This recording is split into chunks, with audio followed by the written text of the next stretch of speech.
Straight ahead on CCX News, a job known for dealing with the heat now has to cope with the cold. See how firefighters prepare for the frigid temperatures. Plus, how this Arctic blast is boosting business at places you might not expect.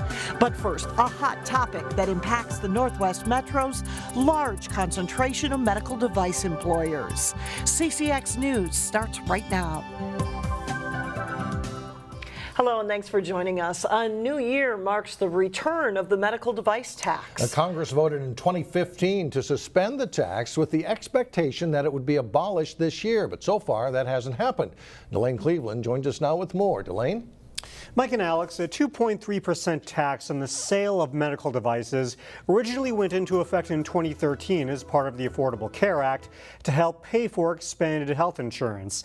But it was widely unpopular with Republicans as well as Democrats from states like Minnesota with a large number of medical device companies.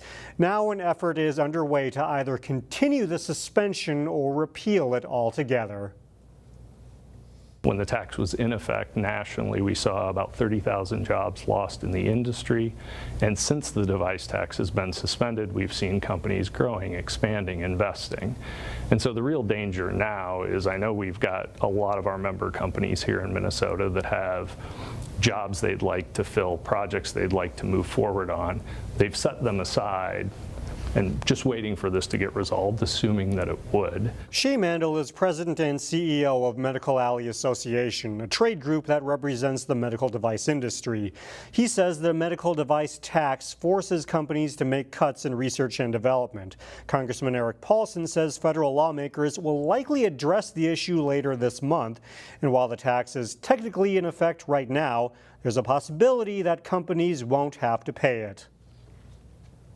It is absolutely a possibility, and that's what we're working to do. As you know, we've got a couple of vehicles that have to pass Congress. One is just funding for the government by January 19th. We have some Medicare extenders that are a bipartisan agreement. We also have some tax extenders coming forward sometime this month.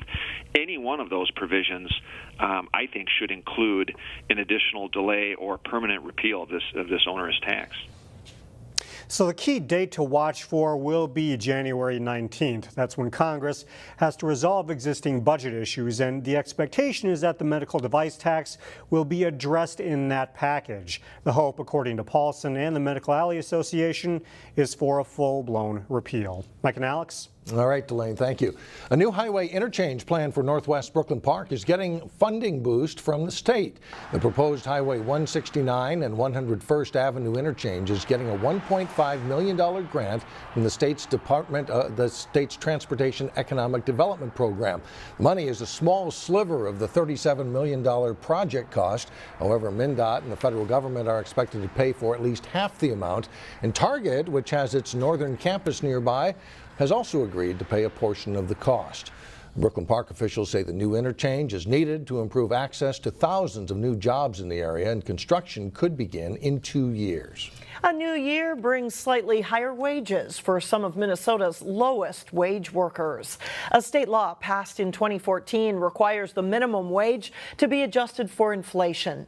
Under the law, large employers must pay $9.65 an hour this year, while smaller businesses are required to pay $7.87 an hour.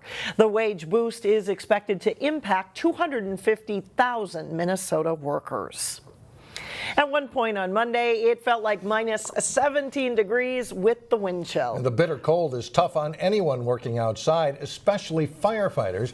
Eric Nelson shows us how they prepare for the frigid conditions. You freeze, basically. If you've been putting water on a fire and you got that coating of water on you, your gear does freeze. Fire and ice are a bad combination for firefighters. I mean, there's a lot of difficulties when it comes to fighting fire when it's cold. According to West Metro Fire Chief Sarah Larson, putting out a blaze in these polar conditions is very challenging.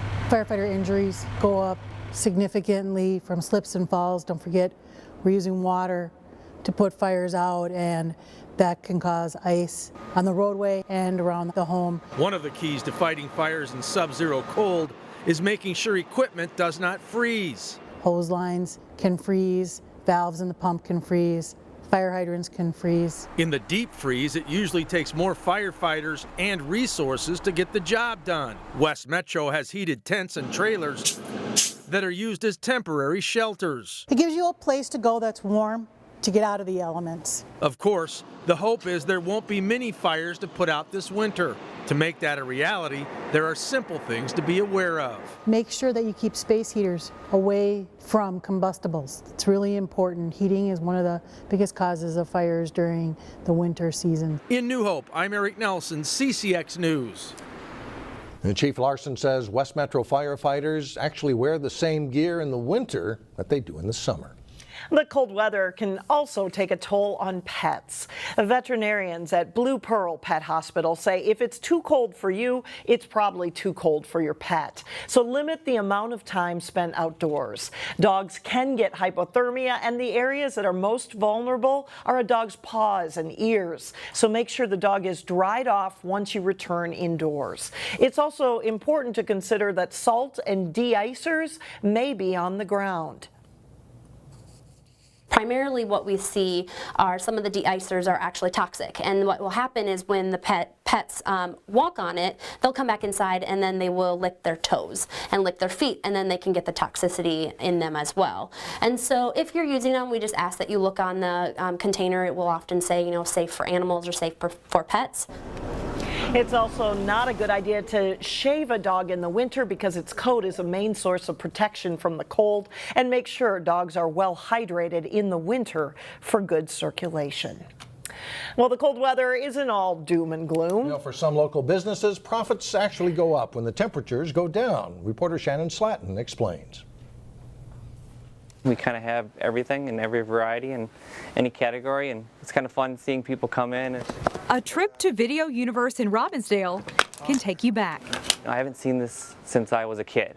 Do you have it? And then when you have it, that light goes off in their eyes. And see you later. Have a nice week. Yeah, have a great New Year. And what better time to watch movies than when temperatures are going to plummet? People know stuff's coming. A lot of times they'll try to beat the rush and beat the bad weather. And you want to get those 5 then? Workers here know video sales will go up before the mercury drops. Series like Star Wars and Harry Potter are popular picks to binge your way through the cold weather. A lot of people, especially for the New Year's, when they knew it was going to get really, really cold, they came in and got our special for 5 for the week so they could have a whole series of movies or a bunch of different movies that they could keep them busy the whole time. And what better to go with your movie than a pizza that can come to you?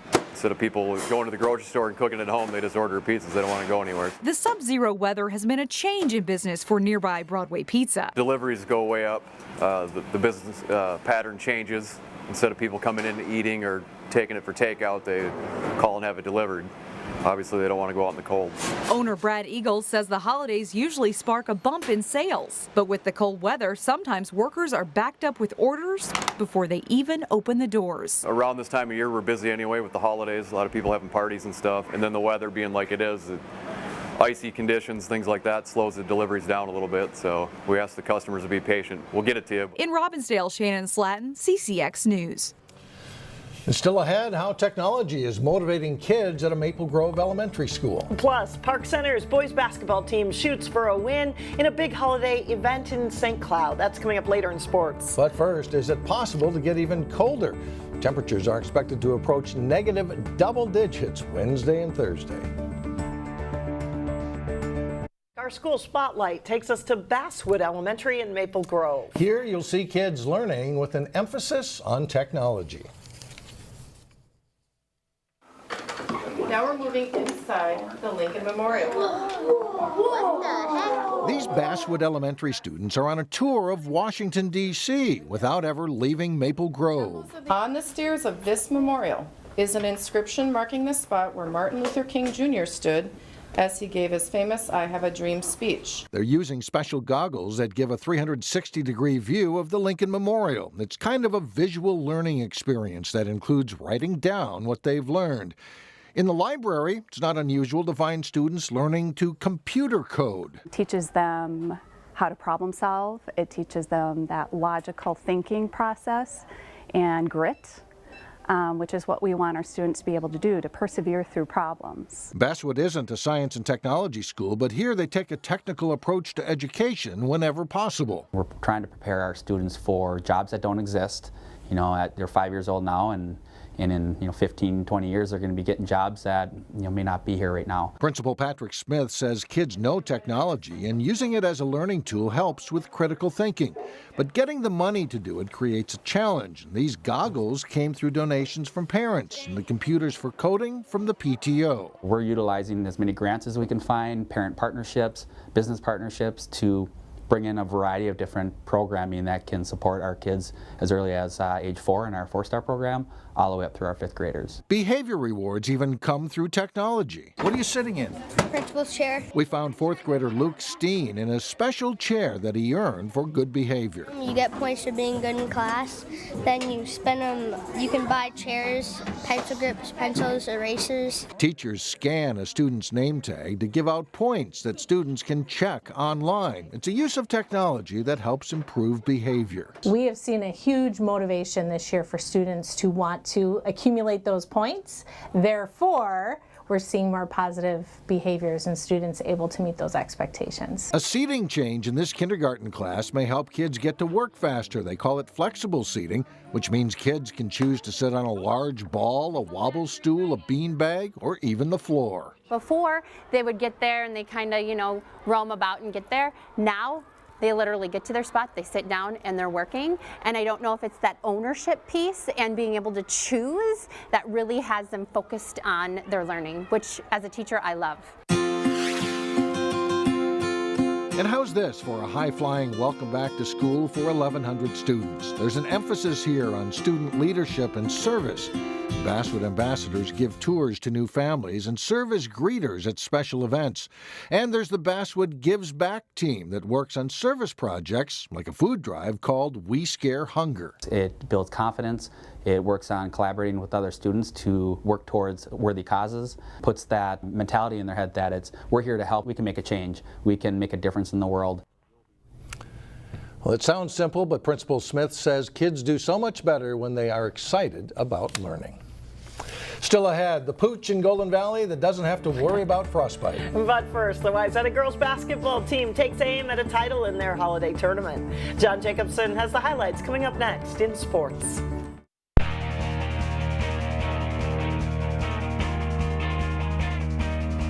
I'm John Jacobson with sports. The Wayzata girls basketball team entered their holiday tournament with an undefeated record.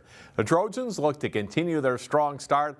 They met the host team in the championship game of the Hail Mary tournament on Saturday. A great fast break here for the Trojans. Jasmine Smiley to Mimi Schrader to Callie Tyson for the layup and a 16-7 lead for the Trojans. Then it's good ball moving around the perimeter, leading to a baseline 3 for Smiley that rattles home. She ties for team high honors with 16 points. Hill Murray will come back. Vanessa Wren has it stripped, and it goes right to Gianna Carr for the layup and foul. Wayzata the leads by 7 at halftime. Second half, Schrader will knock down a 3 from the wing from the Trojans. And then her work is not done yet. She'll jump in defensively, get a steal on an errant pass, and it leads to a layup for Smiley. Great win for Wayzata.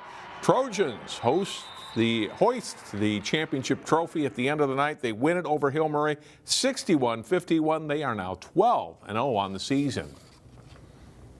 It feels great, last year we wasn't 3-0 last year, so this year we've come a long way and we're getting better as a team each game.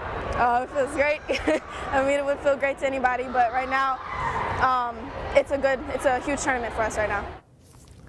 The Cooper girls are ranked number 1 in Class 3A. The Hawks faced some good competition at the Roseville Holiday Tournament. After a semifinal loss to Centennial, Cooper played in the 3rd place game against Lakeville South. Hawks' Asia Wheeler takes it the length of the floor and scores in the first half for 2 of her 15 points.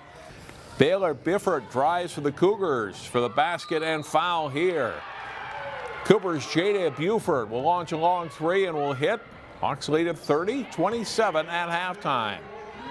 Nisha Long drives for Cooper and gets the end one. She nets 10 points in the game. Andrea Tribble gets open. She only nail a baseline three. Hawks up by 12. Tribble also scores in double figures for Cooper. Lakeville South cuts the lead to 6 on this three-pointer by Aaron Tupy. But Kiara Wheeler gets a couple of big baskets down the stretch. She scores a dozen, and Cooper wins 63-53 to take third place. Champlin Park's girls basketball team was part of the 6-team two-day event at Park Center. The Rebels look to make it 2 wins in the event as they face 4th-ranked Cretin-Derham Hall. And a good start for Champlin Park. Erica Hicks pops a 3 in transition for a 9-5 lead. Amanda Pollard sets up Gabby Maki for the quick release jumper. It's 13-5 Rebels. The Raiders run a great break here. Chanel Anderson Manning sets up Sydney Jackson for the layup. Coach Josh Steck's Champlin Park squad trails by 2 at halftime. Second half, Cretin builds a lead. Jackson misses a layup, but Autumn Mendez gets the putback and foul. Rebels lead 38-31. A key stretch here for Champlin Park. Maya DuBois getting this steal and the layup, ties it up, and then the Raiders will turn it over. And Pollard sets up Izzy Quick for the layup. Champlin Park gets the lead. Hicks scores 26 in the game to lead the Rebels. They win 66-57 and improve to 7-2 on the season. The Park Center boys basketball team was part of a strong field of teams at the 2-day Granite City Classic in St. Cloud. The Pirates meeting Woodbury on day 2. First half, it's Tommy Chapman with a long three-pointer on his way to a 15-point game for the Pirates. Datavius Frierson draws the defense and sets up Dane Deja for the dunk. Deja leads the Pirates this day with 22 points. Michael Jones, a good shooter for Woodbury. He'll drain a 3 from the corner. Woodbury up by 2 in the first half, but the Pirates will take a 6-point lead into halftime. Second half, it's Jarius Cook hitting for 3 of his 11. Park Center leads by 9. DJ Fleming trying to keep the Royals close. Driving, scoring here. He had 22 in the game, but it's not enough. Kahari Broadway with a corner 3 for the Pirates. They win 72-55 and split their 2 games in St. Cloud. They lost to Apple Valley by 3 in their first game. Champlin Park also went 1-1 in St. Cloud. Teams are back to regular season play this week. That's all for sports. Alex and Mike, back to you. All right, John, thanks. Up next, the dog without a name. How you can help name the pooch when we come back. Finally, name that pooch. Golden Valley has a new bronze sculpture located in the main lobby of the new Brookview Community Center. It's a work of art from Minnetonka artist Heidi Hoy. The city just needs your help giving it a name, and you can submit names either in person at Brookview or on the Golden Valley website. City is accepting entries until Friday. That does it for us.